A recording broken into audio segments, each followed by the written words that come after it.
We saw the next leg down and basically did one of these. Okay? We saw that. I'm not saying the same thing is happening, but what did we have this past week? SPY gets to 350 and we saw this. Now we're kind of in this area. Could we see another leg down? Bear gang till I die, ho. Swooped up the homies and we about to start a sideshow.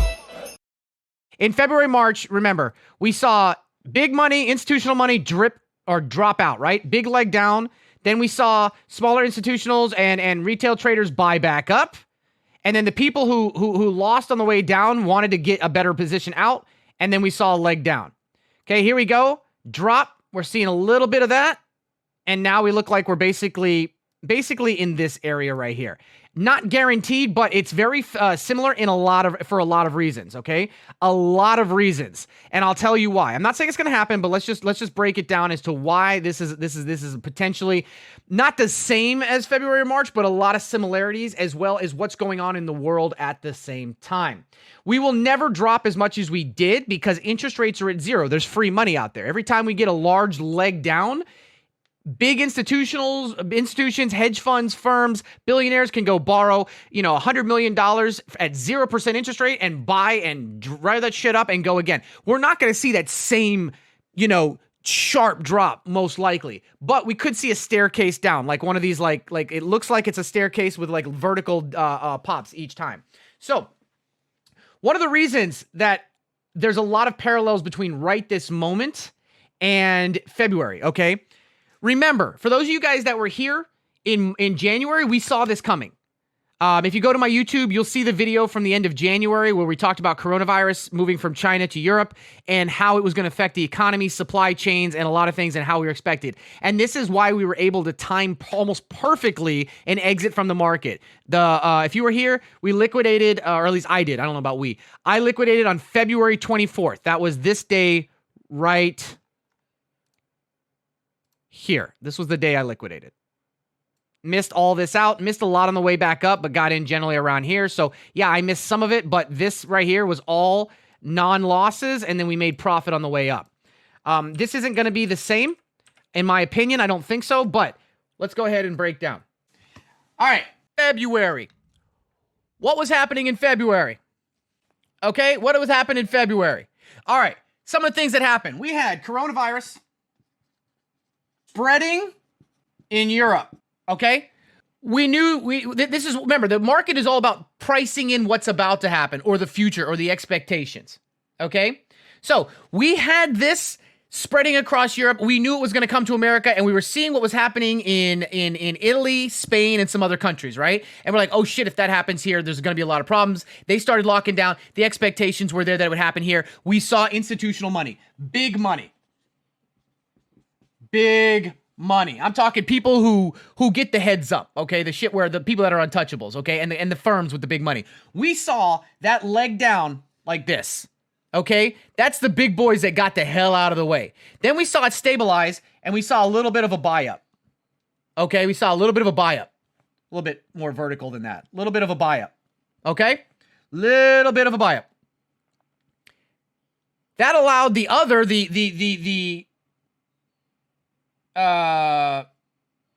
not big, but medium. So like your medium funds, your firms and stuff like that, to let the shock of that drop wear off, get back some of what they lost, and then they sold, and then we saw the next leg down and basically did one of these. Okay? We saw that. I'm not saying the same thing is happening, but what did we have this past week? SPY gets to 350, and we saw this. Now we're kind of in this area. All right. Could we see another leg down? Possibly. What would be the reasoning? Unlike COVID, although COVID is part of the reasons, what is it that we've got in front of us? Okay. So we had this huge drop, and then we had this, and now we're here. Okay. We're basically almost where we were before the drop. We're almost at the same spot. Now, this run over 5 or 6 months was unprecedented. We gained back everything we lost on that crash plus some in the matter of 5 or 6 months. That's unheard of. Why did that happen? Well, everyone here knows why that happened. Basically, the Fed put interest rates at 0%. Free money. Basically, free money. All of the big boys, all the institutions, everybody could borrow all the money they wanted and just fucking pump these stocks up and make a ton of money. So they made all this money here, sold, dropped, made all this money here. They're selling again. They're selling again. Does that mean the same thing's going to happen? No, there's different factors because the interest rates were at like 3%, well, 2.5%, but 3% here, and now they're at 0. So people can still borrow cheap money and buy stocks on the drops. But you've got other factors that are in play here. Okay? Factor number 1, COVID, again. COVID, where is the huge, outbreaks happening right now? Anybody? We wrote it a second ago. The EU. The EU laxed their policy. They thought that they were out of the woods. They laxed their policy. And now Europe is exploding again. Boris Johnson is supposedly coming out today talking about closing down restaurants and pubs and all this other shit. And Europe is looking like they're going to go into lockdown again. All right? Well, it was in the EU last time. The US hasn't actually gotten away from it yet. We're still in the midst of COVID, okay? But we've kind of plateaued and dipped a little bit, which is good, but now we have flu season coming up. Which means you're going to have hospitals out the brim again. People going for the flu, people going for COVID, people going for the flu and turning out they have COVID, or people just with a sniffle wondering if they have one of the two, going to the hospital and possibly catching one of the two. So I'm not a medical expert, but that makes some sense there. Okay, there's some issues there. Now, what other things do we have? Well, what can save us? Okay, we know that everybody and their mother and brother, well, not of 30 million people, are unemployed. 30 million people are unemployed. Now, most people will say, well, Stocky, that's less than 10% of the population because the population is 350 million people. Stocky, that's not that bad. That's less than 1 out of 10. This includes old people, kids, and people that are here illegally, right? That aren't counted in a lot of the employment numbers. Wipe that away, and what you have is, depending on the numbers, around 150 to 170 million working adults. Okay, those other people don't count as unemployed. Now, what is 30 million out of 150 million? 20%. 20%. That's 1 in 5 working adults are out of a job right now. That is not including what we call underemployed. People working part-time, people working, whatever, okay? That is not a good sign. Okay, what else? How are we going to fix that? Well, we've been giving unemployment to people, but you can't keep giving $600 per week federally to 20% of the population, because if you continue doing that, you're going to cause core inflation to skyrocket, and then even that won't matter, okay? But you can't just bring it down to 0 or $200 per week, because then none of these people have money to spend, and that grinds the economy to a halt. So they've got to have a middle ground, right? Well, what is the middle ground? Well, we have one side of the aisle want to do a stimulus package. Now, if they do the $1,200 stimulus package, or $1,200 stimulus check, what happened the last time everybody got their $1,200 stimulus check in? Now, stimulus means we're giving this money to buy things to stimulate the economy. But what did almost all those people do with that $1,200 check? Savings. How? Stocky, that's bullshit. How would you know that? Because for the first time in recorded history, I'm not talking about this community. These guys fucking YOLO'd on Tesla, okay? And their $1,200 went into whoever sold those contracts to them because they're idiots. I'm talking about the rest of America, okay? Now, how do I know that it went into savings? Because for the first time in history, the average amount of money people had in their savings account was through the roof. How do I know that? Banks had an additional $1 to $2 trillion that they didn't have before those 1,200 stimulus checks, because everybody stuck it in the bank. And guess what the banks did with your $1 to $2 trillion? They loaned that shit out at a high interest rate, or they invested that shit in the market and made a bunch of money. Okay? That money, okay, wasn't there before the stimulus check. It was after, because everybody stuck their money. You think your money in the bank, it just sits there? No, the bank takes your money, takes your $1,200, turns around and makes, 10% on it. So they make $120, put your $1,200 back in and say, oh, guess what? You got interest this month at 0.00026%. Guess what? You made 29 cents. Yay, congratulations. But they made that. Add a couple zeros to that.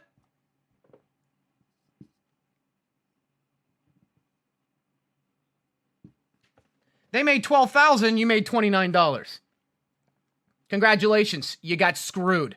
Quit putting your money in the bank. All right, so what is the next round? Why is this concerning? Stimulus bill, or what you want to call it, the stimulus bill 2.0. Well, you have the Democrats wanting to do 3.5 trillion, which is way too much, and you have the Republicans wanting to do 1 trillion, which is way too little.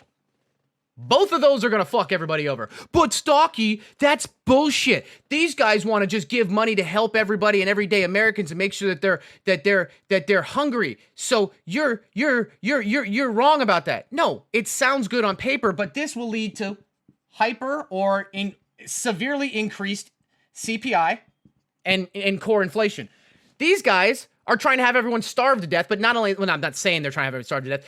What these guys are doing is they're not giving enough money. Those people can't spend money to keep the economy going. You can't just write as much money as you want because you're going to affect the prices of thing, and then this money is worthless, and you can't do this because then the economy dies. So we were getting to a potential deal. Okay? Potential deal. Some bipartisans, you got the guys on this side of the aisle and this side of the aisle, and a couple of them came over here and they're like, you know what? Let's try to work together. But what happened? What happened this past weekend? She passed away. And now, any middle of the aisle that was working on the stimulus deal, guess what? Fuck you, bitch. I'm back. Because we want to nominate someone before the election, and these guys are like, yeah, we did that too, but you told us we couldn't do it. And so now they're split down the middle. And regardless of what the outcome of this is, that stimulus deal is gone. I could be wrong, but I'd be willing to bet every dime I have that no stimulus other than the executive order before election. And what does that mean if there's no stimulus before the election? No one has any money. So Apple running like this, Microsoft, Facebook, all these companies that were running on future projections, vaccine, and people having more money at home now have less money, and the chances of that money going into people's pockets to buy more stuff is getting smaller. And smaller. And smaller. Okay? Now, the Federal Reserve has come out and said, hey, we're going to keep 0% interest rates, okay? We're going to keep that probably as long as we can go because we need people to borrow money. All right? And that's the way you get it. You give people money at cheap amounts, and it'll get them to spend stuff. And they give money to the banks at 0%, and the bank gives it to you at 1%, and now you can, or 2%, and now you can go and buy your house, refinance your mortgage, buy a car, get your credit cards, go spend. Be that good little consumer. Get that economy going, all right? But the problem is the Fed is saying, hey, this is working and all, but we need inflation to be at 2%. But it's not really there right now. But we also need to push inflation to 5% to bring it from 1% to 2%. So basically you use 5% for an amount of time to bring this number up to here. Okay? That sounds good. Yeah, but they said, nah, fam. We want to do that, but we can't because we need to focus on unemployment. Because everybody's unemployed. And it doesn't matter how much money we give people. If they're not employed, they're not paying taxes. If they're not paying taxes, the government can't pay back their debt. If they can't pay back their debt, they get further in debt, and then eventually they could possibly default on their debt, or even if there's a chance, or their credit rating gets downgraded, then the dollar loses value, our purchasing power goes down, and then imports and exports get all kinds of fucked up, and then our economy tanks because our dollar doesn't purchase what it used to. Did I lose anybody? Can I explain this in pizza? Okay, pizza. Here's a pizza. Okay? If you have 5 people, or let's say you have 1, 2, 3, 4, 5, you have 8 pieces of pizza and you have 8 people. Okay? They all want a slice of the pizza. It's equally valuable to all of them. They're all willing to spend $2 for a piece of pizza. Okay? But if you put another pizza out there and there's twice as much pizza as there are people, the value of that slice is not as much. Because there's no demand for it, right? Everybody wants a slice of the pizza. Let's say there's a 9th person. Well, they're all basically bidding to the highest person to get that pizza. But if there's 16 pieces of pizza, well, nobody's going to pay a premium for it because there's so much left over. And you, as the pizza shop, need to get rid of the slices. You don't want them to go to waste. What's better? Sell 8 of them for $16 and throw 8 in the trash? Or sell 16 of them for $1.50 and make $24? What do you want to do? Okay, you would rather sell 16 slices at $1.50 rather than 8 slices at $2 because you're going to make more money overall. Now, get rid of this pizza. Okay, there's less supply and there's more demand. That's just supply and demand. Now you can jack the price up to $2.50 because everybody wants a slice of it. So what one party is trying to do is make a whole bunch of extra pizzas, which sounds good, but then the money's value, it's worthless, okay? As a pizza owner or as a dollar holder, you're not making anything. The other side is basically like,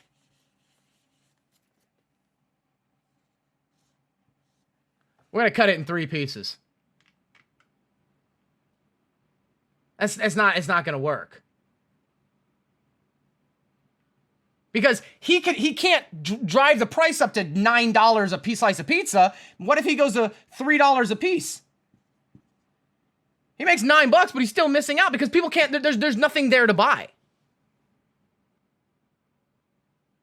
Or we just go into a Mad Max situation and we give all of these people a sword, or break a bunch of pool sticks in half. Well, it's an even number, so this guy gets the pool ball. And they fight to the death for it. And I'm not promising or saying that is or isn't going to happen. What I'm saying is that that's what I'm seeing and what concerns me.